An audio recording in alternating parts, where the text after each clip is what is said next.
So yeah, we back to touch on the international rap scene in real time. You know what I mean? Everywhere's influence. So for 84, we're gonna jump on ahead.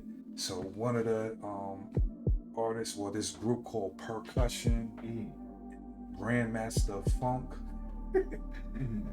These were, this was I guess a duo or a group out of Sweden that, dropped a couple of singles in 1984 called Don't Stop, Snowblind, Paying the Price, having a larger crew, I guess, that became known as the Ice Cold Rockers.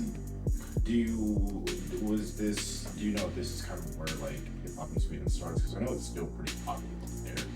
Yeah, this is like, at least from what the research showed, this cat right here and whoever, his people were. Yeah, that's like their first generation. Yeah, exactly.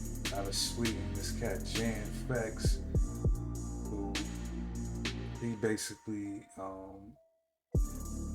also dropped, but he had like, I guess his shit was like all Swedish because other people, like we was pointing out with whoever the hell I was talking about yesterday, like in LA, like when Ice-T, when he was first rapping, he was trying to sound like New York. Right. So for 83, when I covered the British groups, not Malcolm McCrown, but these other cats, this one cat, Nutriment, and I forgot this other group over there, they literally were rapping in American New York accents because that was the blueprint. Right.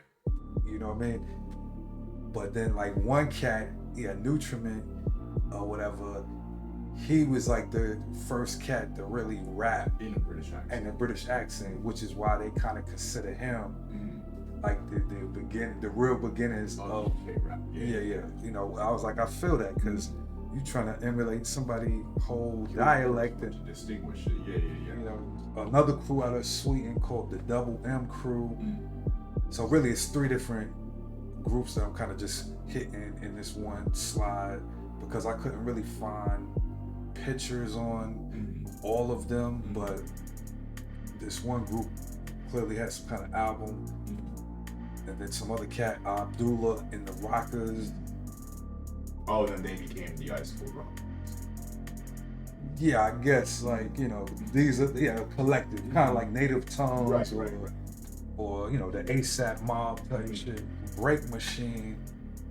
They from New York, but I put them in the international category because cats in America was not fucking with these. Break Machine or whatever the single was, it was a hit in UK, Sweden, and Norway. So another scene like a dynamic breakers situation where they were probably like a dance crew who tried to kind of transition over. Yeah, the next group, I think this might be the final one, but I'm not sure. But Eben and Ozin, two white dudes from New York that were marketed to Europe as rappers. Yeah, as rappers, dead ass, and like because it said that they were signed to Elektra Arista as a white rap act in 1984. So they was already trying to do the cultural vulture early out the gate. Feeling Cavalier is the name of the album. You have this French rapper D Nasty. His I guess album or single Panama City Rapping. First French rap record, released in '84. We got a little white people, a little like more white people contributing in 1984 than these Puerto Ricans on a whole. This group right here out of London called the Brotherhood. It was like a collective of these different artists. They literally had like a black dude, a white dude, a Muslim, and some Jewish cat in the group. They started to perform in 1984, but it says they didn't release a commercial single until like later on. But they, kind of started getting active. They seem, legit just from like the picture at least, you know what I mean? This cat, Sydney, I guess he's kind of like the Fab Five Freddy for over there. So this dude in 1984, he launched the first rap TV show. Okay. So yeah, kind of like they video music box Mm-hmm. or whatever. And the little stuff I was digging up on him, yeah, he's you know, legendary for bringing exposure and giving a platform. Right. You know, I forgot this cat, Olaf Jaglitsa or OJ. You know, it's really the white cat. These are just, you know, probably some backup singer ass type shorties, but he popped on the scene really being like the first German rapper in 1984. Mm-hmm. And then as my additional notes show, graffiti and breakdancing were like kind of the earliest things that really Took over there. yeah. So, but yeah, he's like pretty much like the first cat that really recorded a rap song but representing Germany. They labeled 1984 the birth of modern hip hop.